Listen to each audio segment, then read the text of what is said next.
Deer learner, আমি লেসনে আপনাদেরকে abstract glowing ইফেক্টের কিছু বেসিক বিষয় আলোচনা করব। আমি আপনাদের সামনে একটি প্রজেক্ট ওপেন করেছি, যেটি একটি অ্যাবস্ট্রাক্ট লাইটিং ইফেক্ট, একটি চমৎকার প্রজেক্ট। এ ধরনের অ্যাডভান্স প্রজেক্টও আপনি করতে পারবেন যদি আপনি কিভাবে গ্লোয়িং ইফেক্ট দিতে হয় বা লাইটিং ইফেক্ট বা অ্যাবস্ট্রাক্ট লাইটিং ইফেক্ট প্রয়োগ করতে হয়।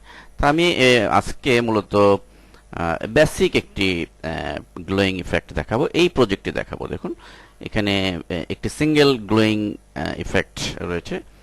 এই বেসিক জিনিসটি যদি আপনি করতে পারেন, তাহলে ডেফিনেটলি আপনি অ্যাডভান্স লেভেলের এই ধরনের অ্যাবস্ট্রাক্ট লাইটিং ইফেক্ট বা এই ধরনের প্রজেক্ট আপনি অনায়াসে করতে পারবেন। তাছাড়া আমরা এই প্রজেক্টটি বেসিকলি করার চেষ্টা করি। তো এই জন্য শুরুতেই আমরা একটি ডকুমেন্ট নিয়ে নিচ্ছি। তো এটি আমি দিয়ে দিচ্ছি 600 ইন্টু 400। দেন আমরা এটিকে এই ব্যাকগ্রাউন্ড লেয়ারে ডাবল ক্লিক করে ওকে দিয়ে নিচ্ছি।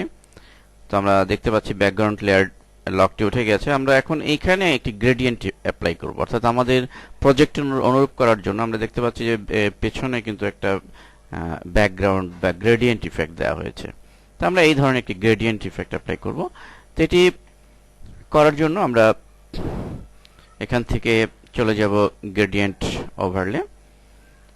দেন আমাদের সামনে কালার ওভারলে চলে এসে আমরা গ্রেডিয়েন্ট ওভারলিতে যাব। গ্রেডিয়েন্ট ওভারলিতে ক্লিক করার পরে আমাদের সামনে যে ডায়লগ বক্স আসবে, আমরা এখানে পিকারে ক্লিক করব এবং আমরা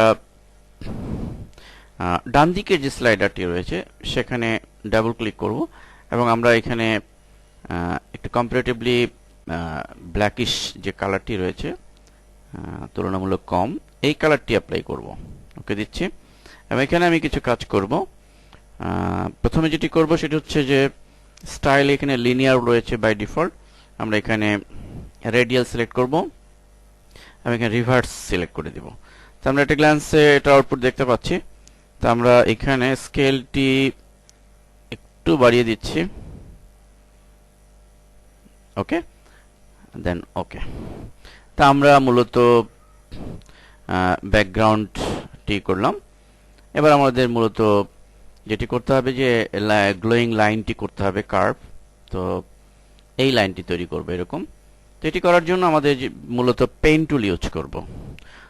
তো পেইন্ট টুল ইউজ করার পূর্বে আমাদের যে কাজটি বা যে বিষয়টি কনফার্ম করতে হবে সেটি হচ্ছে যে আমাদের ব্রাশ টুলটি দিয়ে আমাদের ব্রাশের সাইজকে বা ব্রাশকে কনফিগার করতে হবে। যেহেতু পেন টুলের সাহায্যে আমাদের এখানে ব্রাশের একটা কম্বিনেশনে আমাদের কাজটি করতে হবে।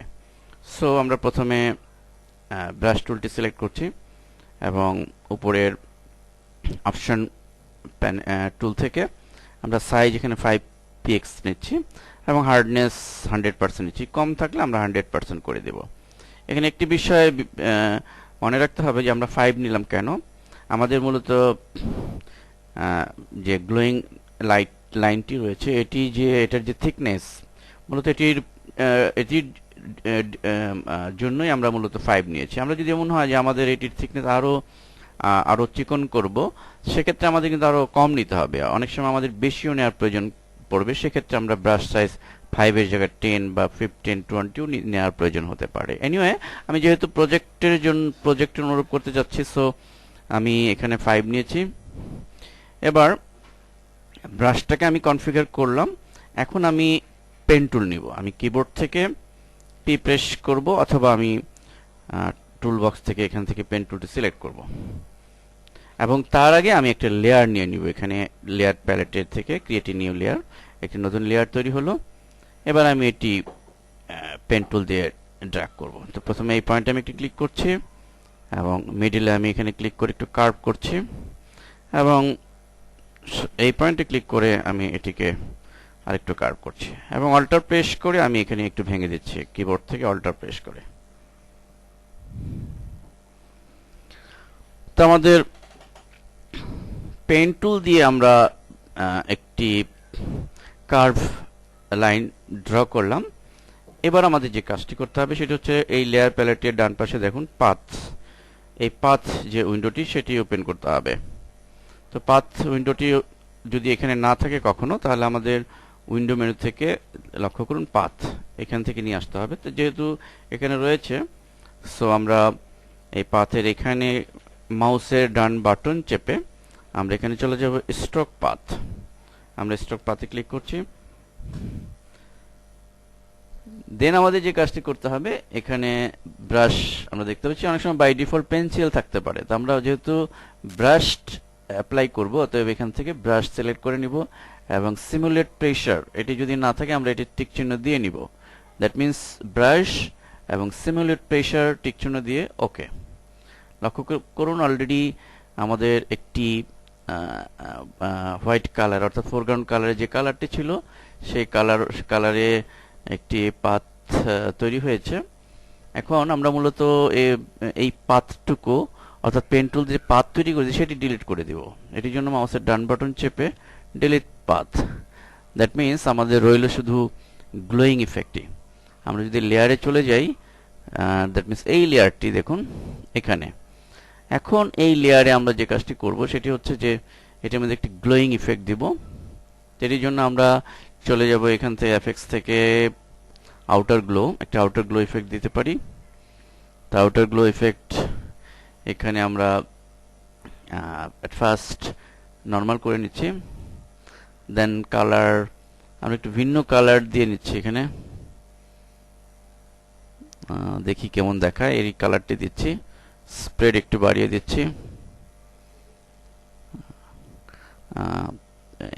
হ্যাঁ, এভাবে বাড়িয়ে নিচ্ছি। তো এটি একটি ইফেক্ট। তবে এখানে অবশ্যই একটি কথা আমাদের প্রথমে একটু মনে রাখতে হবে, সেটি হচ্ছে যে এখানে আমরা হোয়াইট রয়েছে, কিন্তু গ্লোয়িং ইফেক্টে যদি আমরা একই সেম কালার করতে চাই তাহলে আমাদের ফোরগ্রাউন্ড কালারে কিন্তু সেম কালার করতে হবে। তো যাই হোক, এটিও এক ধরনের গ্লোয়িং ইফেক্ট। আমরা যদি শুধু হোয়াইটই রাখতে চাই তাহলে আমরা শুধু ফুললি হোয়াইট দিয়ে দিচ্ছি, তাহলে একটি হোয়াইট গ্লোয়িং ইফেক্ট হয়ে যাবে। আমি এখানে স্পিড কমিয়ে দিতে হবে, স্পিড কমিয়ে দিচ্ছি।